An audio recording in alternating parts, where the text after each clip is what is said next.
putusan Mahkamah Konstitusi. Terima kasih. Terima kasih Prof. Dari Prof. Saldi. Terima kasih Pak Ketua. Pak Margarito. Halo. Ya. Jangan terlalu serius dengan catatan itu.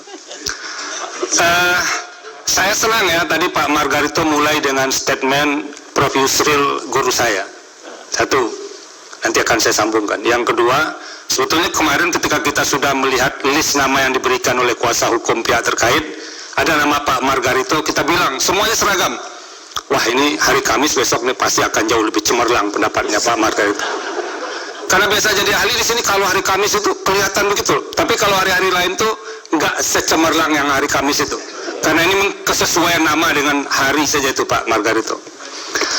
Saya masih ingat sebagai seorang murid Profesor Yusril, mungkin Pak Margarito belum mengambil semua ilmu beliau menurut saya. Nah ini, saya masih ingat perdebatan Profesor Yusril dengan almarhum Profesor Harun Ar-Rasyid tahun 2000, 2001, 2002 berkait dengan TAP MPR.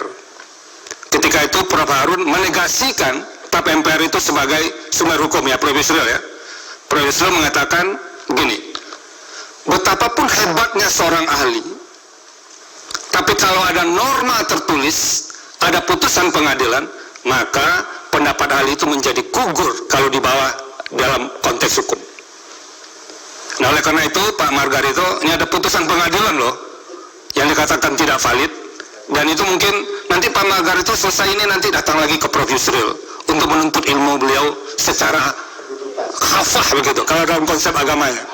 Terima kasih Pak Ketua. Cukup ya? Cukup. Silakan Pak Margarito.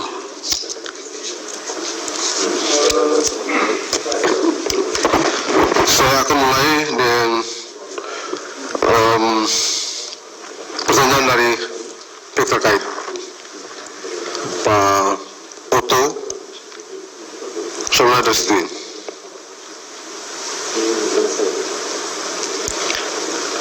Apakah MK bisa melampaui dan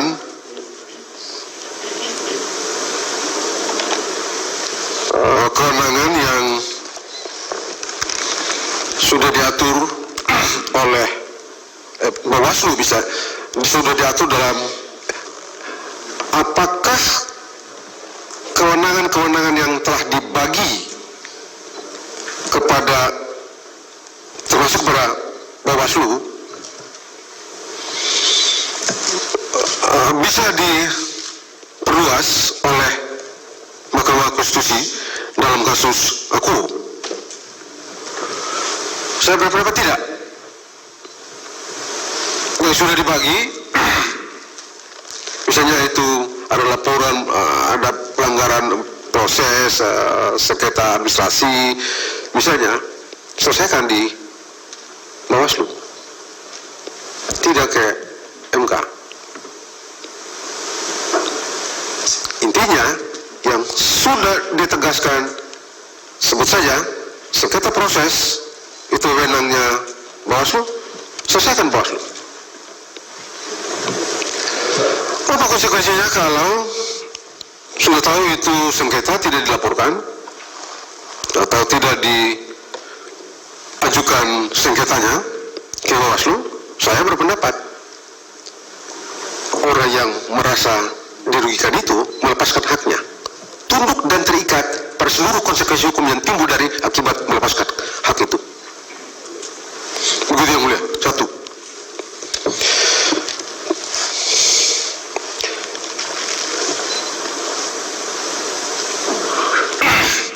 Yang kedua, apakah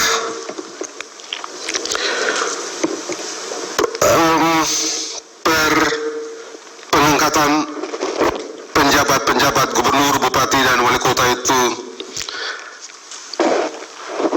dimaksudkan untuk memenangkan, sebut saja, Pak Prabowo dan Pak Gibran dalam Pilpres? Saya berpendapat tidak. Bagaimana caranya memenangkan orang itu dengan cara mengangkat pejabat gubernur, terus Prabowo dengan Pak Gibran menang. Bagaimana caranya? Satu. Yang kedua, ini perintah undang-undang. Kalau tidak diangkat karena takut nanti pejabat itu akan memenangkan atau menyalahgunakan wewenang atau apapun yang dapat disebut atau disamakan dengan itu, terus tidak diangkat hanya karena takut jangan dituduh untuk memenangkan Pak Prabowo dengan Pak Gibran. Sepanjang tidak ada itu, kalau urusan persepsi, oh silakan aja. Karena politik kan urusannya persepsi.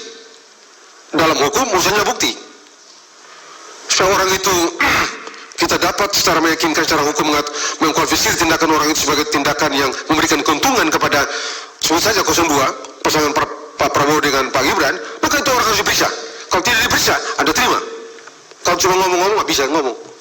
Ngomong-ngomong itu tidak punya nilai apa-apa. Jadi sekali lagi, apalagi misalnya ada kenyataan empirik sebagaimana disebutkan oleh Pak Oto tadi.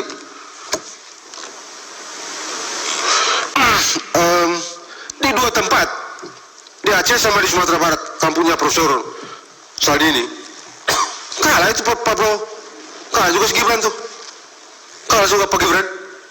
Karena apa memang di kampungnya Profesor Saldini sana tidak ada pejabat?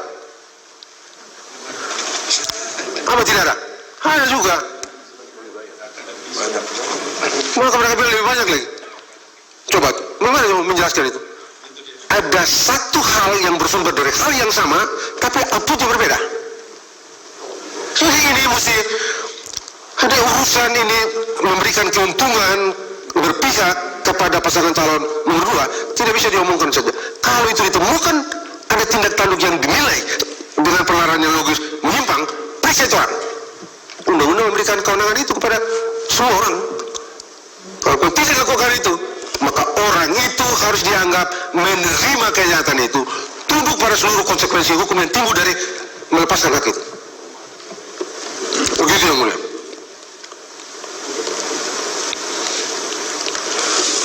Yang ketiga, ini sekaligus dengan Pak, karena secara substansial ini relevan dengan pertanyaan yang mulia Profesor Arief.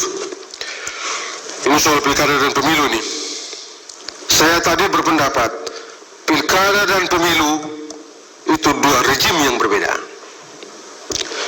Sejauh yang saya mengerti, Prof. Arief, hukum dalam setiap perkara adanya di amar, bukan pertimbangan. Suka atau tidak, senang atau tidak, hukum dalam setiap perkara amar, bukan pertimbangan. Pertimbangan fungsi amar, bukan amar. Jadi pendapat sejauh yang saya baca, pendapat penyamaan pilkada dan pilpres itu dipertimbangkan. Sama dengan seolah-olah ditafsir orang di luar perintah mahkamah kepada presiden untuk bentuk peraturan pemerintah. Padahal itu ada di pertimbangan. Teksnya juga bentuk peraturan perundangan, bukan peraturan pemerintah. Bagaimana kita bilang peraturan perundangan itu sama dengan peraturan pemerintah? Spesifik pemerintah? Tidak. Jadi sebenarnya kalau tahu itu diberikan, katakanlah itu kalau itu di amar putusan, teks peraturan perundangan itu, kalau ada teks itu, memberikan diskresi kepada presiden pilihan untuk memilih satu di antara beberapa bentuk hukum yang tersedia dalam sistem hukum kita, dan bentuk hukum apapun yang dipilih oleh presiden sah. Yang mulia Profesor Arief, karena ini berkaitan sekaligus tadi itu, Prof, saya tidak menunjuk Slamet, almarhum Slamet Effendi Yusuf itu. Saya menunjuk putusan pertimbangan yang dipakai di Mahkamah Khusus itu justru menunjuk putusan pendapatnya Profesor Pak Slamet. Perdebatan itu panjang, saya kutip di dalam sini. Banyak itu, ada Ruslaniyar, ada Ruslaniyar, ada beberapa orang, banyak perdebatan itu. Kalau itu ditelusuri seluruhnya, itu pun cuma di perdebatan di pasal 22E itu melahirkan pasal 22E. Padahal soal itu juga dibicarakan dalam pasal 24E yang melahirkan pasal 24C.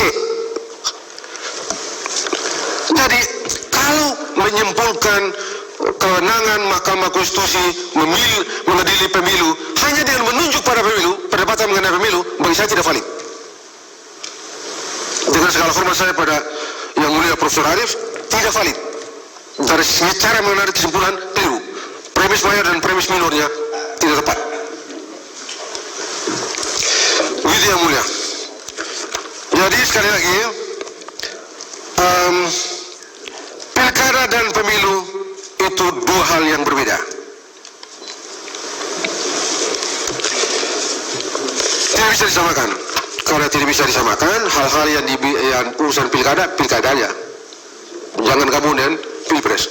Jangan mahkamah ini ambil hal-hal pilkada itu putuskan pakai dasar untuk putus pilpres ini. Salah.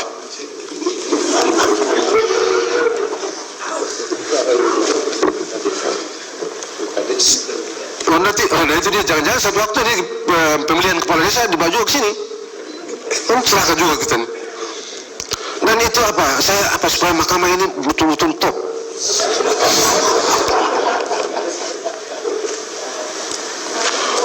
Oh iya, soal urusan diskualifikasi ini.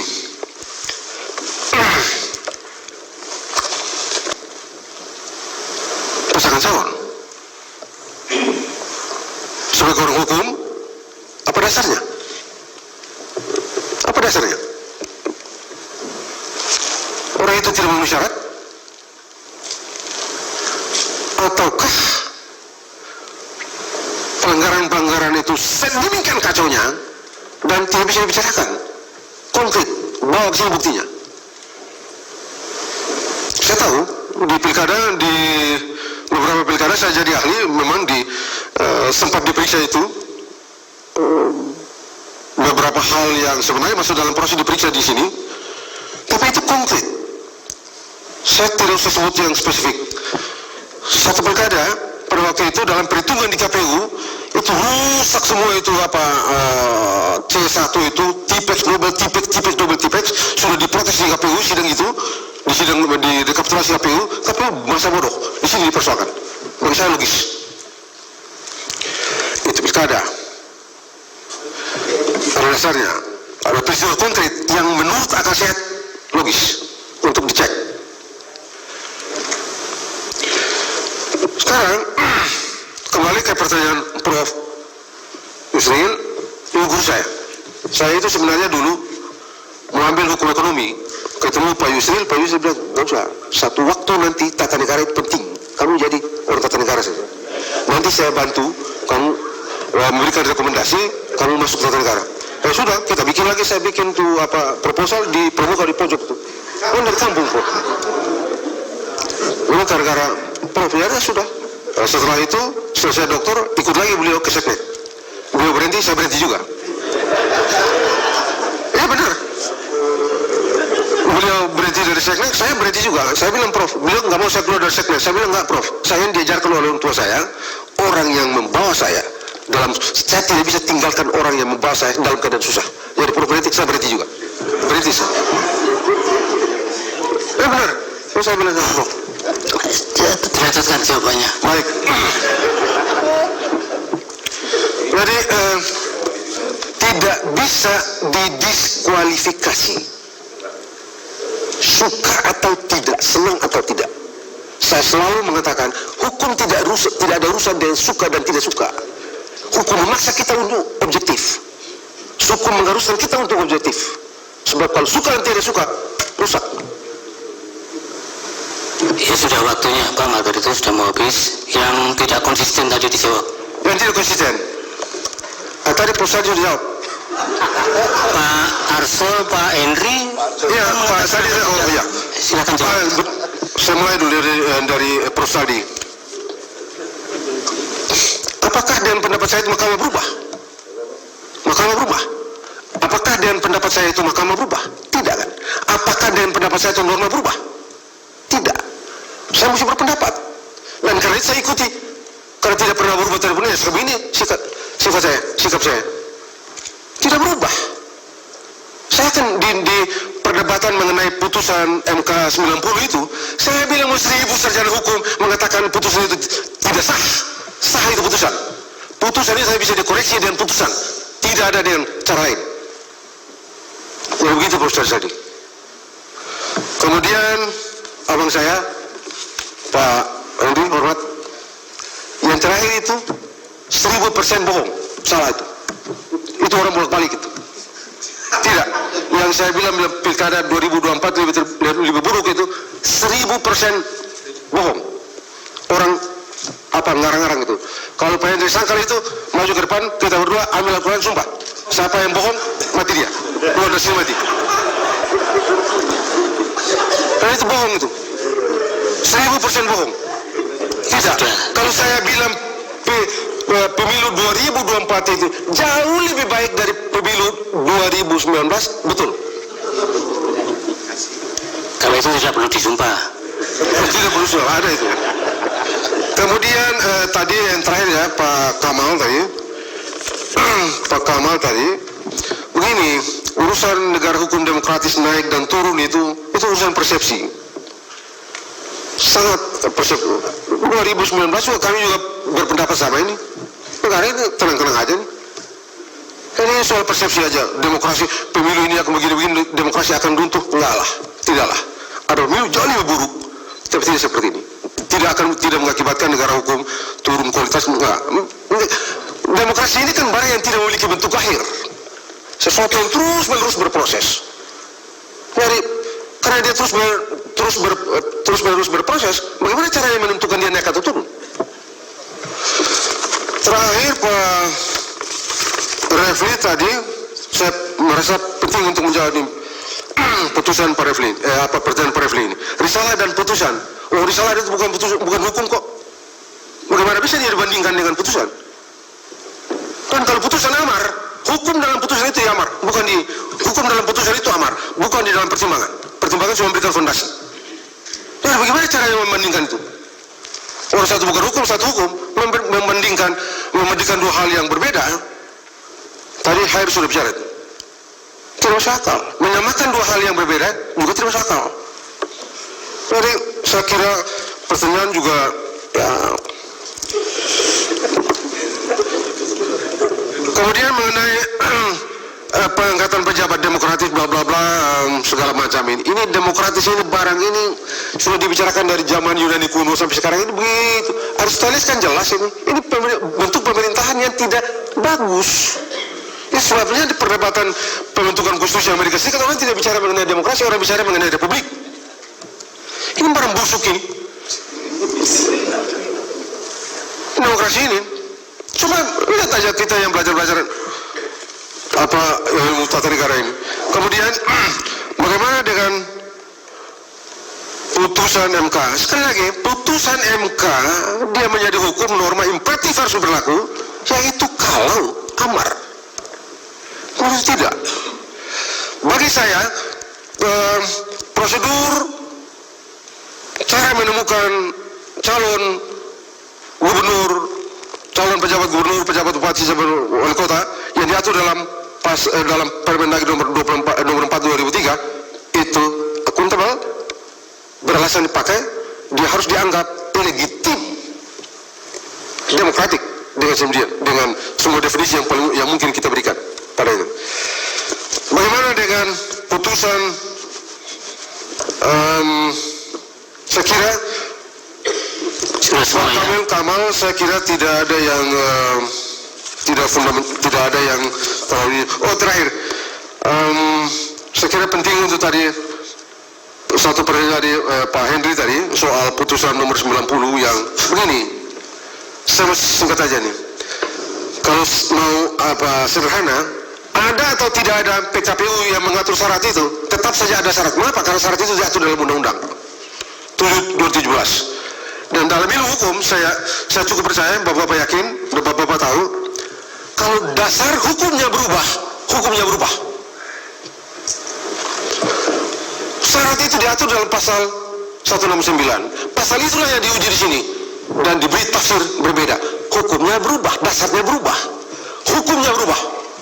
Banyak sekali yang tidak sah di Republik ini, Pak.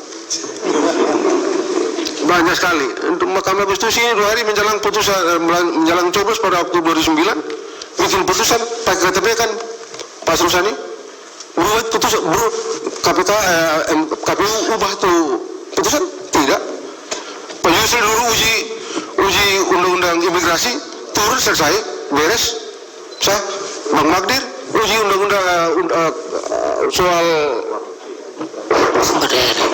yang lain diputus ini, langsung berlaku kok. Tidak ada. Jadi kan yang paling pokok ini di undang-undang dasarnya berubah, hukumnya berubah, dasar hukumnya berubah, pendaftaran sah. Kenapa tidak mesin katakan? Sudah kalah baru ribut. Sudah ya, Kan waktu sudah habis Pak Barito. Jadi Yang mulia, saya punya jawab. Yang mulia, tadi pertanyaan dari Yang Mulia Hakim Arsul Sani belum jawab berkaitan dengan konsistensi. Oh iya. Ya, penting saya kira untuk dijawab. sudah tadi. Kan tadi jawab oleh Prof. Sali tadi itu. Saya punya yang mulia. Yang dari pemohon 2 yang 28 tadi, coba diulang lagi supaya cepat, singkat saja. Ya, adanya kekosongan hukum di perkara TSM itu. Tidak, saya tidak menganggap ada kekosongan hukum. Sama sekali tidak menganggap ada kekosongan hukum. Baik, karena ahli itu kadang-kadang kalau tidak yakin melipir tinggal itu. Nah, yang digas itu yang betul-betul dia kuasai itu. Itu ahli di mana-mana begitu. Nah ini Pak Toyo juga.